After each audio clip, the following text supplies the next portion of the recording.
Doctor Yunus পদত্যাগের বিষয়ে ভাবছেন বলেছেন নাহিদ ইসলাম।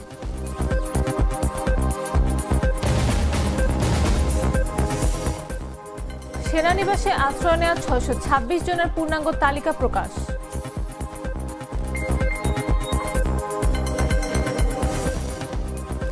ট্রেনে ঈদযাত্রা ২ জনের টিকিট বিক্রি শুরু।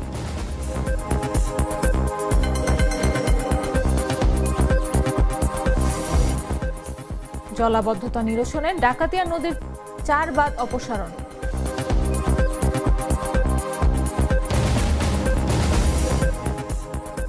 আত্রাই নদীর বাঁধ ভাঙায় তদন্তের নির্দেশ মমতা ব্যানার্জি।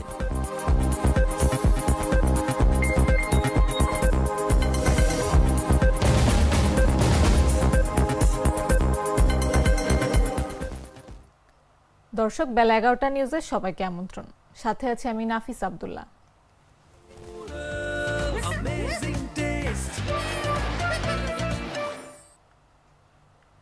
দেশের সর্বত্র উত্তপ্ত পরিস্থিতির মধ্যে গুঞ্জন শুরু হয়েছে পদত্যাগের চিন্তা করছেন অন্তর্বর্তী সরকারের প্রধান উপদেষ্টা অধ্যাপক ডক্টর মোহাম্মদ ইউনূস। এমন গুঞ্জনের মধ্যে তার সঙ্গে দেখা করে আসলেই পদত্যাগ নিয়ে প্রধান উপদেষ্টা ভাবছেন বলে নিশ্চিত করলেন জাতীয় নাগরিক পার্টির আহ্বায়ক নাহিদ ইসলাম। অবশ্য তিনি যেন এমন সিদ্ধান্ত না নেন সে অনুরোধ জানিয়েছেন সাবেক তথ্য উপদেষ্টা নাহিদ ইসলাম। এই সময় তথ্য উপদেষ্টা মাহফুজ আলম ও স্থানীয় সরকার উপদেষ্টা আসিফ মাহমুদও ছিলেন বলে জানা গেছে। একমত না হলে যদি ধরলাম হালকা হালকা ভাবে না যাতে কি করবো আমার তা করার কিছু নেই, তাহলে আমাদের তো মুক্তি নেই।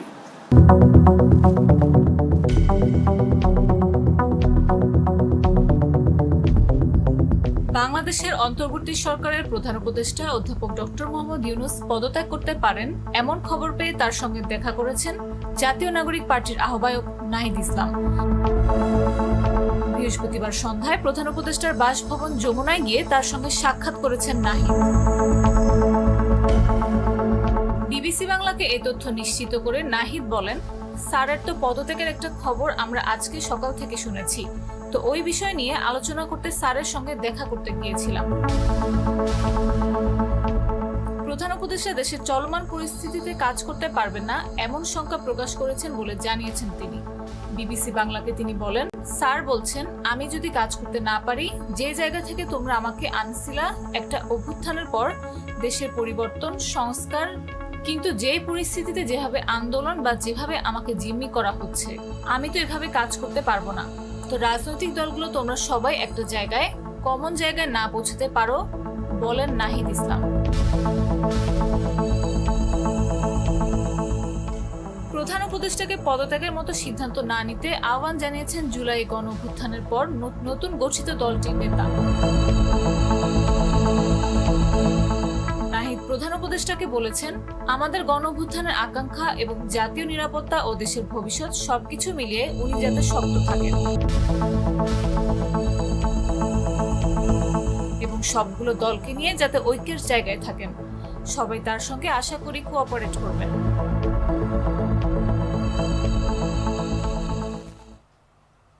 আসন্ন ঈদুল আজহা উপলক্ষে ট্রেনের অগ্রিম টিকিট বিক্রি শুরু করেছে বাংলাদেশ রেলওয়ে। যেসব যাত্রী আগামী ২ জুন ভ্রমণ করতে চান তাদের টিকিট আজ থেকে পাওয়া যাচ্ছে। সকাল ৮টায় অনলাইনে ২ জনের টিকিট বিক্রি শুরু হয়। বাংলাদেশ রেলওয়ের সিদ্ধান্ত অনুযায়ী আগামী ৩ জুনের টিকিট ২৪ মে, ৪ জনের টিকিট ২৫ মে, ৫ জনের টিকিট ২৬ মে ও ৬ জনের টিকিট ২৭ মে পাওয়া যাবে। এদিকে ঈদ পরবর্তী ফিরতি যাত্রায় ৯ জনের অগ্রিম টিকিট ৩০ মে পাওয়া যাবে। এছাড়া ১০ জনের টিকিট ৩১ মে, ১১ জনের টিকিট ১ জুন, ১২ জনের টিকিট ২ জুন, ১৩ জনের টিকিট ৩ জুন, ১৪ জুনের টিকিট ৪ জুন এবং ১৫ জুনের অগ্রিম টিকিট ৫ জুন পাওয়া যাবে। যাত্রীদের সুবিধার্থে পশ্চিমাঞ্চলের ট্রেনের টিকিট সকাল ৮টা থেকে এবং পূর্বাঞ্চল চলাচলরত ট্রেনের টিকিট দুপুর ২টা থেকে বিক্রি করা হচ্ছে। ঈদ যাত্রার সব টিকিট কিনতে হবে অনলাইনে।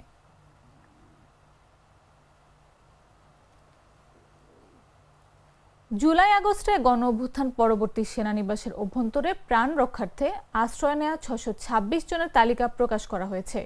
বৃহস্পতিবার রাতে আন্তঃবাহিনী জনসংযোগ পরিদপ্তরের পাঠানো এক বিজ্ঞপ্তিতে এই তালিকার তথ্য জানানো হয়। আইএসপিআর জানায়, ঢাকাসহ দেশের প্রায় সব সেনানিবাসে প্রাণ রক্ষার্থে কতিপয় রাজনৈতিক ব্যক্তিসহ বিভিন্ন শ্রেণী পেশার নাগরিকরা আশ্রয় প্রার্থনা করেন। উদ্ভূত আকস্মিক অস্থিতিশীল পরিস্থিতিতে সেনানিবাসে আশ্রয় প্রার্থীদের পরিচয় যাচাই বাছাই করার চাইতে তাদের জীবন রক্ষা করা প্রাধান্য পেয়েছিল। এর পরিপ্রেক্ষিতে 24 জন রাজনৈতিক ব্যক্তিত্ব, 5 জন বিচারক, 19 জন অসামরিক প্রশাসনের কর্মকর্তা, 515 জন পুলিশ কর্মকর্তা ও সদস্য, বিভিন্ন পাবলিক বিশ্ববিদ্যালয়ের কর্মকর্তা সহ বিবিধ 12 জন ও 51 জন পরিবার পরিজন সহ সর্বমোট 626 জনকে বিভিন্ন সেনানিবাসে আশ্রয় দেওয়া হয়েছিল। সে সময় শুধুমাত্র মানবিক দায়বদ্ধতার কারণে আইন বহির্ভূত হত্যাকাণ্ড থেকে আশ্রয় প্রার্থীদের জীবন রক্ষা করাই ছিল মুখ্য উদ্দেশ্য। আইএসপিআর আরও জানায়, সবাইকে বিভ্রান্তিমূলক অপপ্রচার থেকে সতর্ক থাকার আহ্বান জানানো হচ্ছে।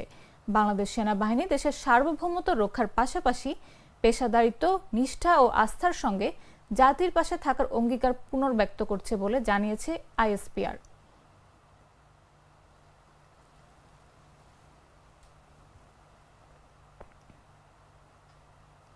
লক্ষ্মীপুরের রায়পুরে জলাবদ্ধতা নিরসনে ডাকাতিয়া নদীতে মাছ চাষের উদ্দেশ্যে দেওয়া 4টি বাঁধ অপসারণ করা হয়েছে।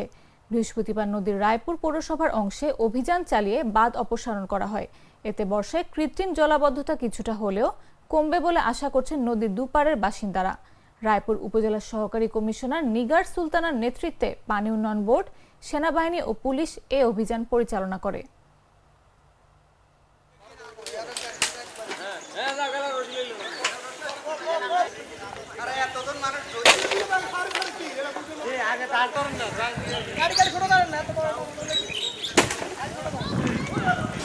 রায়পুরের পৌরসভার অংশে এবং উপজেলা ডাকাতিয়া নদীর অংশভুক্ত যতগুলো প্রতিবন্ধকতা আছে আমরা সবগুলো নির্মূল করব এবং তারই অংশ হিসেবে আজকের এই কার্যক্রম শুরু হয়েছে। আমাদের পৌরসভায় 4টি বড় আড়াআড়ি প্রতিবন্ধকতা আছে এবং বিভিন্ন ছোট প্রতিবন্ধকতাও রয়েছে, সেগুলো আমরা আজকের মধ্যে নির্মূল করব এবং জলাবদ্ধতা নিরসনের জন্য শ্রদ্ধেয় জেলা প্রশাসক স্যারের নির্দেশনায় এবং উপজেলা নির্বাহী অফিসার স্যারের তত্ত্বাবধানে আমরা এই কার্যক্রম পরিচালনা করছি। পানি উন্নয়ন বোর্ড সরাসরি আমাদের সহযোগিতা করছেন, বাংলাদেশ সেনাবাহিনী এবং থানা আমাদের সাথে আছেন। তো তাদের সকলের সহযোগিতায় আমরা জলাবদ্ধতা নিরসনের জন্য যতটুকু নির্মূল করা সম্ভব আমরা আমাদের কার্যক্রম পরিচালনা করব। গ্লিটারের টুইন লেমন ও অ্যান্টিব্যাকটেরিয়াল ফর্মুলা বাসনকে চকচকে জীবাণুমুক্ত করে আমাদের দেয় গ্লিটার গ্যারান্টি।